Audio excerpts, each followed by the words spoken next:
Salut tout le monde, c'est Atsuki-san et on se retrouve pour la critique analyse de l'épisode 772 de One Piece. Ça a été un super épisode, franchement il était juste trop bien fait. On a eu trop d'informations d'un coup, surtout par rapport donc au passé de Goldie Roger aussi, avec Nekomamushi, Oden et Inu Arashi. Et on a eu plein d'informations par rapport au lock pose, pourquoi les aiguilles sont dans le mauvais sens et tout ça. Et tout ça, je vais vous expliquer dans cette critique analyse. Donc j'ai fait mes petites fiches pour bien être organisée surtout. Et on va commencer par le premier point qu'il y a eu dans cet épisode. C'était que vous savez que la semaine dernière, il y a eu l'épisode 771 et dans cet épisode-là, on avait vu donc le début de l'alliance ninja, pirate, minx et samouraï. Et du coup, là, Luffy a eu une certaine requête avant d'aller sur Wano et de combattre Kaido. C'est que tout le monde attend le temps que Luffy récupère Sanji parce que il veut pas continuer l'aventure sans Sanji, il veut récupérer son précieux Nakama. Ça, c'était le premier point. Ensuite, on va parler de Jack. Jack est retourné à Zou, enfin du moins il est en mer sur son bateau et il veut essayer pas de se venger, mais voilà, de récupérer le maximum d'informations par rapport aux ninjas et aux samouraïs, vu que du coup ils ont voilà les épisodes d'avant et les chapitres d'avant, il avait complètement saccagé Zou parce que les Minks ont caché Raizu et ils ont dit non, il est pas là. Et là, ce qu'il veut faire, c'est qu'il veut tout simplement tuer l'éléphant.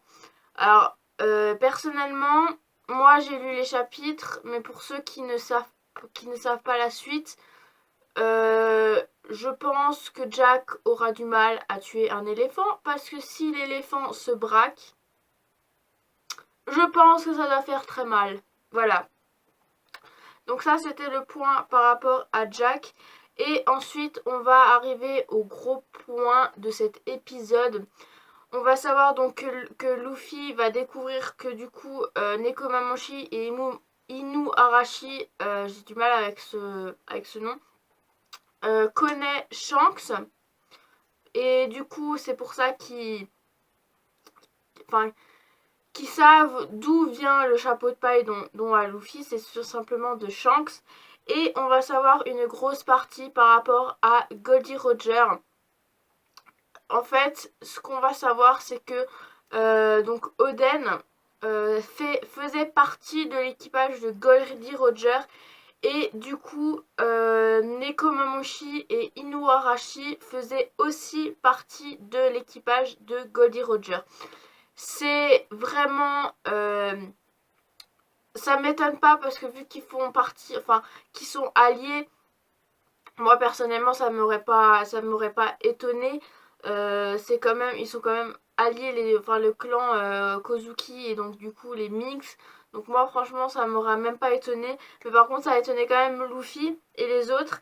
Mais on va savoir après par la suite que en fait avant d'être dans l'équipage de Goldie Roger, Oden, Nekomamushi et Inu Arashi, excusez-moi j'ai un truc dans l'œil, faisaient partie de l'équipage de Barbe Blanche. Ouais, alors c'est super intéressant. En fait, avant d'être dans l'équipage de Goldie Roger, ils faisaient tous partie de l'équipage de Barbe Blanche. Décidément, il veut pas partir. Et quand Roger a recruté Oden, du coup, Nekomamushi et Inu Arashi sont passés donc dans l'équipage de Goldie Roger. Voilà. C'est quelque chose qui... un peu bizarre sur le coup, mais du coup, souvenez-vous que Goldie Roger et Barbe Blanche s'entendaient quand même bien. Souvenez-vous, ils avaient partagé du saké ensemble.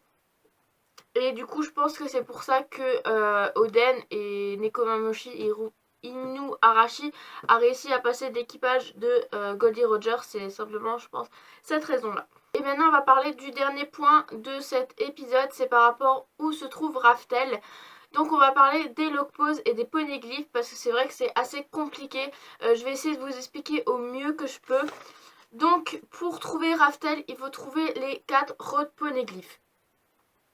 Quand ils sont arrivés au cap des jumeaux, Crocus leur a dit qu'il fallait suivre un log pose pour pouvoir atteindre justement la fin. Donc Nami a suivi, donc c'est le log pose, et Azu, elle se pose la question suivante. Pourquoi les aiguilles ne sont pas dans le même sens? En fait, Imu Arashi va leur dire la réponse, c'est qu'en fait,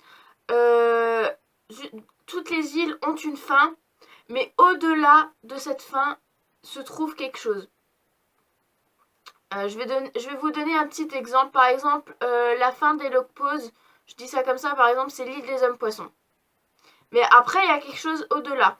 Et justement, au-delà de ça, on va trouver des road poneglyphes. Et justement, c'est le but. En fait, le but des log poses, c'est d'aller sur la dernière île pour ensuite que les pirates trouvent des road poneglyphes qui vont vers Raftel. Goldie Roger avait essayé et a dû recommencer le chemin encore une fois parce qu'il n'avait pas trouvé les road poneglyphes. Donc Raftel n'est pas la dernière, enfin si c'est la dernière île vraiment, c'est l'île, voilà, c'est le dernier point de Grand Line, mais avant de trouver Raftel, il faut trouver les road poneglyphes. Donc les log poses vont finir par rapport à une île, et à partir de cette île, il va falloir chercher des road poneglyphes pour trouver Raftel. C'est un peu bizarre. Parce que j'ai noté quand même la phrase de Neko Mamoshi. Il y a bien une route où pointent ces 3 aiguilles en direction d'un seul endroit spécifique. Toutefois, vous avez déjà commencé à voyager au-delà de cet endroit. Voilà. Donc, tout simplement, ça résume ce que j'ai dit. Raftel est au-dessus du dernier point par rapport au log pose. Il faut un peu réfléchir, mais bon. Moi, j'ai eu du mal à comprendre, mais du coup, quand on saisit un petit peu plus et quand on regarde plus souvent l'épisode, vous comprenez un petit peu mieux. Moi, c'est ce que j'ai fait, j'ai regardé. Je me suis noté tous les dialogues qu'ils ont marqués parce que sinon, j'allais jamais y arriver. Et donc, voilà. Et il leur a dit, enfin, Imu Arashi a dit à Nami comme quoi Crocus vous aurait jamais menti par rapport au log pose parce que du coup c'était quand même le médecin de bord de l'équipage de Goldie Roger. On va aussi voir dans cet épisode beaucoup d'humour. Je dois l'avouer, franchement, il y a déjà eu Luffy qui parle d'amitié par rapport à l'Alliance et Clo, voilà, la tête de l'eau. On va voir aussi Luffy qui se fait frapper par Nami parce que Luffy arrête pas de lui faire des compliments en la tapant. Voilà, clairement. Et on va aussi voir la tête de Nekomamushi quand il va savoir que en fait Crocus cherche un équipage et qu'en fait Brook va lui dire cet équipage il est mort, c'est tout simplement le mien.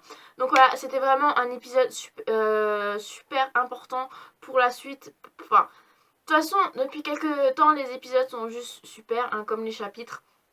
Donc la Toei fait du bon travail aussi par rapport à là. Et franchement, ça, c'était un super bon chapitre.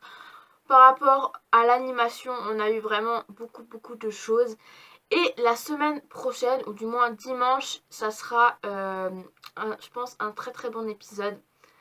J'ai hâte d'y être. Et on approche de Totland en épisode. Je suis trop contente, je suis trop contente. Donc voilà, cette critique d'analyse de One Piece est finie. N'hésitez pas à l'aimer, à la partager. Je vous souhaite une très bonne journée et je vous dis à de prochaines aventures One Piece. Allez, salut mes Nakama!